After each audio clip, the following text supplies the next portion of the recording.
Hi and welcome to my review of the iPega. I have no idea how to pronounce that.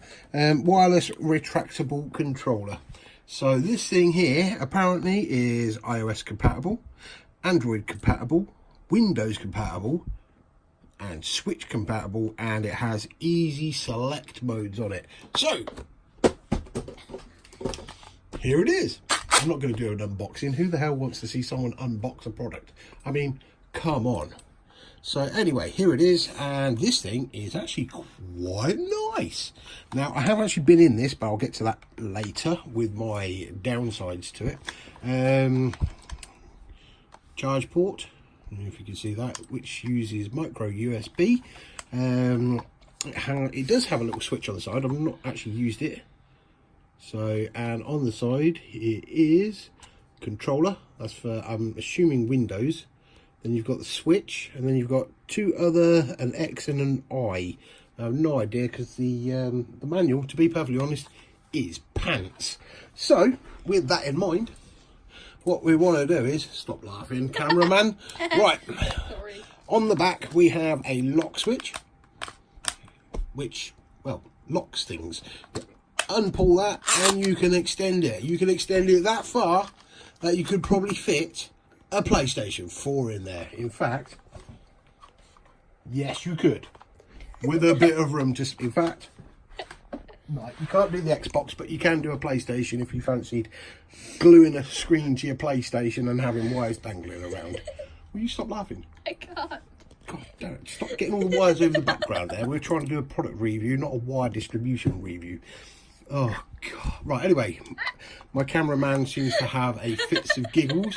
One problem is that fully extended, it wobbles like a wobbly thing in the wind of a wobbly tornado. Although I'd imagine if you have something large enough like a PlayStation 4 stuck in there, it's not going to wobble much, because the PlayStation 4 would actually make it a little bit more secure. In fact, actually, yeah, you can actually play the box if you wanted to. And yeah, it doesn't wobble. So that's that tested. Right, so on to the nitty gritty stuff. It says, let me open the box a moment. Stop singing. I'm trying to do a product review. Singing does not help. In here, don't, because YouTube has a major issue about certain music stuff. In here it says something in noodle. No, That's actually Spanish. Spanish. Or Japanese. No, Japanese. Thank you. Chinese, Japanese, one of the two. Right, anyway, we do have English. And what else? So, right, volume next, look, down, pause, multimedia buttons. Has it got volume on there? Oh, I can't see volume. We have home, select, start. I haven't seen no volume button. So anyway, enough of that. Can be used under Android systems. Right. Here's the funny thing. See this? They say on the box and on the website, which I believe is false advertising, right? iOS compatible. And then read it in the small print. What's it say? For China use only. So don't be expecting to buy this and link it up to your iPad or your iPhone or your iDevice or your iMac. Actually, I'm not sure your iMac, you might be able to. Right, anyway, yeah, so now we've got that crap out there. Samsung. You really like throwing stuff. Samsung. Right, how to use this wonderful device. What we do is we pull the lock lever at the back, and we can pull that, extend it. Right, now because it's just a phone, obviously we don't need it that fully extended, but I'm doing it anyway to show you. Place the device in the device and then push the device closed. Right, once it's closed, we'll try not to get the reflection of our ugly bugs in the view. You don't want that spoiling your dinner. Right, anyway, once it's closed, push it and then push the lock button. Now bearing in mind that only locks this side. What it doesn't do, however, is lock side. So I'm trying to figure out where the point in the lock is. They might have just had both of them on springs, because, I mean, come on. So, with that in mind, oh, and also, it doesn't really grip your device very well. It's got some little rubbery type bits in here and here, but I reckon what it would do with, get some gel anti-slip pads and just affix them in there. That way it should help with the thing. Now, I haven't actually had a chance to try it on my Android because my little boy's run the battery down, so it's dead. So I can't really do that. But what I can do is use it on the Switch. Now, when it does arrive, I mean, it arrives with these two lovely wangly rubbery things. I'm trying to do a review. Can you shush? Right. So what we do is, I'm going to stop getting my feet in the frame because it's not helping much. Right. What we do is we attach the rubbery bits down the side where the Joy-Cons go. So someone's having fits of giggles, if you can see him. He's trying not to laugh his head off. I don't know why he's laughing. Right, anyway. No, shut up. Let me just clean that because it's minging. And now I've lost my rubbery bit. Right, so anyway, you slot these rubbery bits in the side. Take your controller. Undo that. Extend it. Whack your switch in. I'm going to ignore him. Right, push that closed and it holds your switch. In fact, actually, it makes your switch look lovely. Now, as you will notice, compared to the Joy-Con, right, what you'll notice is the button layout. Now, the button layout is exactly the same as the Xbox controller. Now, this is why I have trust issues, you see, because Nintendo, in their infinite wisdom, like to do things completely arse backwards. Now, not only have they put an A and a B round the wrong way, even PlayStation hasn't done that. I mean, if PlayStation and Xbox can conjoin to have a standardised controller, why does Nintendo think, meh? What? What? So, every other controller is the proper way round. Nintendo, being complete and utter spoon bags, I love you really, Nintendo, but seriously, come on, get your game in order. You know, I mean, you know, cancel, accept, not cancel, accept. Do you know how awkward it is going from playing a PlayStation and an Xbox to a Nintendo Switch where all the controls are reversed? And I mean all the controls are reversed. And it's only you that do it, because even on a PC these are round the correct way, because just like this thing, they're round the correct way, just like the blinking PlayStation 4 controller, they are round the correct way.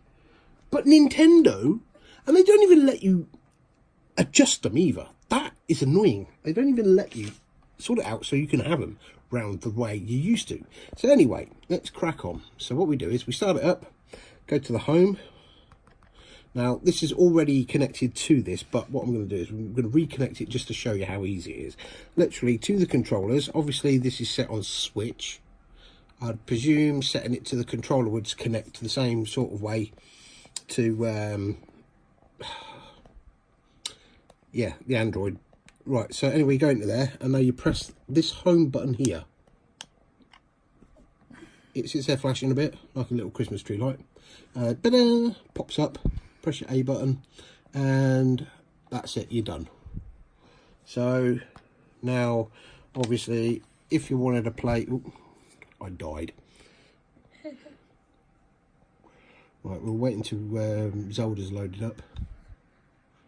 Right, and the response is absolutely excellent. It has full-size thumbsticks, exactly like you would expect on your Xbox controller.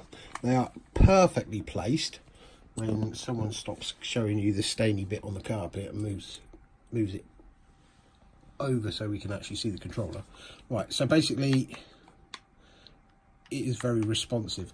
There are some downsides to this controller though, however. One, don't expect it to notice when you're doing tilt controls, because it has absolutely no accelerometers in there whatsoever. So if you're playing something on your Switch and you want to use the tilt, like in Zelda, some of the temples it gives you, you have to use your tilt controller to control things on the screen. You have to switch back to a Joy-Con to do the tilt. Otherwise, you're not going to be able to do it, because it doesn't have that tilt reading function, which is a very big downside, especially if you have games that use that a lot, like some racing games use it. It might be annoying on, obviously, Android, because some games use the tilt. You can't use it while charging, which can be annoying. If you're halfway through a game, you want to do it and your battery dies. But on the plus side, the battery does last about a day and a half before you have to give it a charge, and it doesn't take too long to charge. Now, on the Joy-Con, obviously, you've got the plus and the minus at the top here. These are now moved down here and here. The home button, which you get on your Joy-Con, which is down here, is now up here, and it does 3 functions, this. So for your Switch, tap it and it takes a screenshot. Press and hold slightly and it will take you to the home screen, and then press and hold and it brings up the power options, so you can shut it down. Right, let's take that out. Now, as I said, I've been in this before, and there's a reason for that, because these 2 buttons here, for some reason, if you push them too hard, it's not going to do it now. You watch. If you push it a little bit too hard, see it's sticking? Well, sometimes it doesn't pop back up,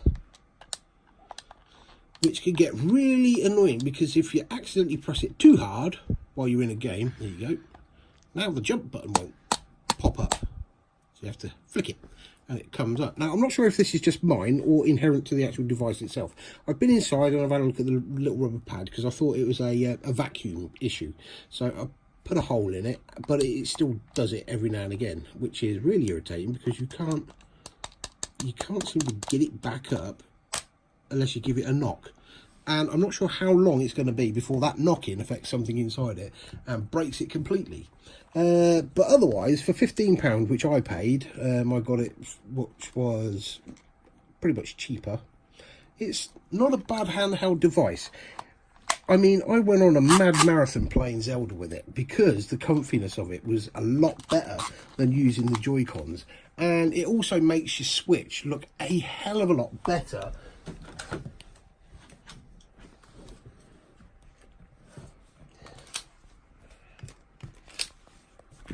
compared to what they normally look like. And as you can see, the size difference, especially for my hands, it's, you know, it's a lot more comfier. There's an ergonomic grip to it that you just don't get with the normal Switch controllers. As a Switch controller, I will give it a 7 out of 10, mainly due to the fact that 1, the buttons stick, 2, as I've said before, there's no tilt function. If they make a version 2 with tilt, I would definitely buy it. Definitely. Right, anyway, I suppose that pretty much covers all of it. If you're interested in viewing it, buying it, I would say definitely go for it. It's worth it, especially as a Switch controller. I need to try it with my Android just to let you know exactly what it's like. But otherwise, yeah, it's pretty good. They could definitely make it a little bit better. It is quite light, so it doesn't feel sturdy at full thingy, at full extension, and that just bugs the hell out of me why that doesn't lock either, because once that side's in place, sometimes I've accidentally pulled that and obviously the switches fell out, which, given the cost of a Switch, that's a major sort of like downside to it. But yeah, if you want one, I would definitely say, or you are virgin on the realms of do I or don't I would say definitely go for it. It is worth it, but don't get it because it's iOS compatible. according to the instructions and according to the box, that is only iOS compatible when it's in China. I don't know why, but I think it's licensing or signature, because obviously you need Apple to sign things off, and it hasn't obviously been signed by Apple, so it is not an actual iOS device compatible device. It does work on a PC, and the good thing is you can use it exactly like that with your Switch as a separate controller. If your Switch is connected to the TV, it will still work wirelessly because it is Bluetooth, which is really handy, and it's not that much bigger than an Xbox controller in that configuration. Now, when I was doing it, I did put my phone in there just to give it a little bit more weight because it just feels too light. It could do with the plastic being stronger at this bit, especially when it's fully extended. I think it's mainly because obviously that is the rigidity and fully extended. You're not supposed to use it fully extended. I can't see you putting a PlayStation 4 in there with the screen glued to it, but there you go, you do have that option. Right, anyway, if you liked the review, give us a like and a share, or whatever, or don't, I don't care, it's up to you. Otherwise, yeah, there you go, the iPega wireless retractable controller.